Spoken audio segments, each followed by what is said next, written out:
Blog Talk Radio. The origins of the word Moor. Just let me give you some examples of the word Moor. There was a brother, or a gentleman by the name of Richard Hakluyt. He was a traveler in the 1400s who reported that in the old times the people of Africa were called Ethiops or Moors or Morins, which means that the word Moor was used for anybody of dark complexion. Like Ethiop means land of burnt faces, Moors meant black. In Spanish, mora is blackberry, moreno is dark complexion. Moreno also means sweetheart. You know, morena. You know, when you say morena in Spanish, sometimes that means sweetheart.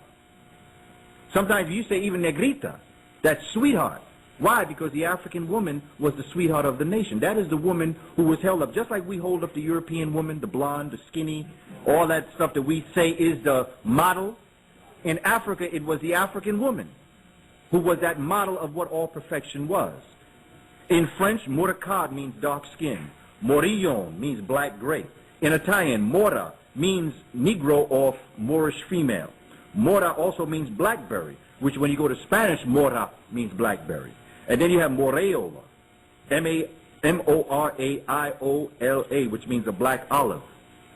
So you have the derivation of the word Moor, so they can't get out of the concept of what the word meant. The word means black. Whenever you see the word Moor, you're dealing with an African. Lissim Moor, Kalim Moor, whatever Moor is African. In August of 711, he won a decisive victory over the Visigothic army. It was during this conflict that Roderick, the last Visigothic king, was killed.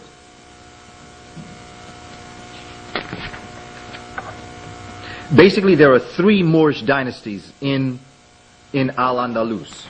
Basically, you have from 710 to 1086, you have what is known as the Umayyad, that was interrupted by Abbasid.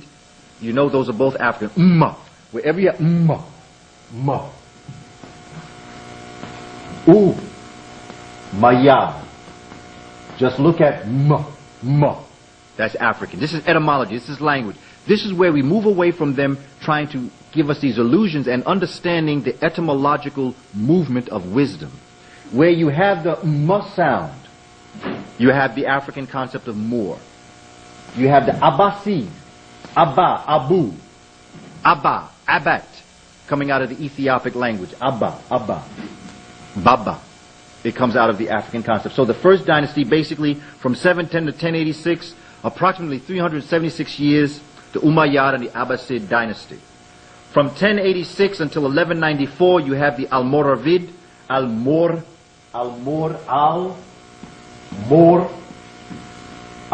Don't have to tell you any more about that. They eventually come out as the Morabites, but basically Al-Mor, when you see this, you know you're dealing with an African. From the year 1194 until 1492, Al-Mohade, Al-Mo, again, Hade. Now all of this I have on a curriculum study guide, so if you're a little bit, in terms of my writing, I know I'm just here and there. I like to write in concepts. So approximately from 710 until 1492, you have African ruling Spain, France, parts of Italy, Sicily. Because our ancestors saw the demise of certain things coming, and they wrote on the walls of ancient Kemet, which was then held within the bosom of the Moor. Because the reason why we even have a Western civilization today is because of the Moor. What's so important to understand about the Moor is that the Moor was just not Muslim. To say Moor is not equivalent to say Muslim. There were Christian Moors. There were Jewish Moors. There were Moors that carried the Kemetic legacy. Moor was African. It's like the word Ethiopia. Ethiopia means the land of burnt face or people of burnt face. Well, Moor means people of burnt face. It meant black. In the language that came out of the Latin languages. Latin is no more, no less than the people that congregated around a place in Europe known as Latium. And out of Latium comes Latin. This is why I'm so concerned with our Spanish-speaking brothers and sisters when I tell them to be careful by calling yourself Latino. Because if you're a Latino, so are Haitians. So are Brazilians. So is anyone who has centered themselves around the Latin language. But the Latin language doesn't exist. That's a figment of someone's imagination. Go on the archive, it's called Moor Means Black.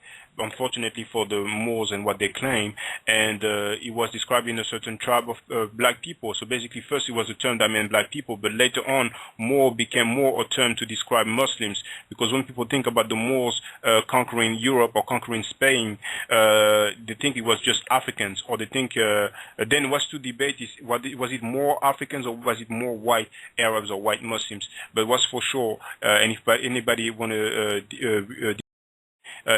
Moor meant Muslim in general, so it wasn't just black people, there were some white people as well. Wait a minute, you see what I'm talking about, little homies? He's lying. So you have the derivation of the word Moor, so they can't get out of the concept of what the word meant. The word means black. Moor meant Muslim in general, so it wasn't just black people, there were some white people as well.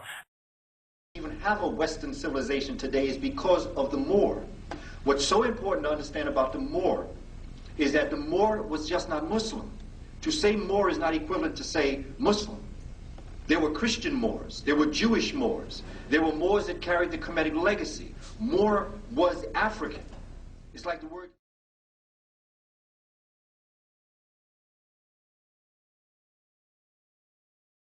Because our ancestors saw the demise of certain things coming, and they wrote on the walls of ancient Kemet, which was then held within the bosom of the Moor. Because the reason why we even have a Western civilization today is because of the Moor. What's so important to understand about the Moor is that the Moor was just not Muslim. To say Moor is not equivalent to say Muslim. There were Christian Moors, there were Jewish Moors, there were Moors that carried the Kemetic legacy. Moor was African. It's like the word Ethiopia.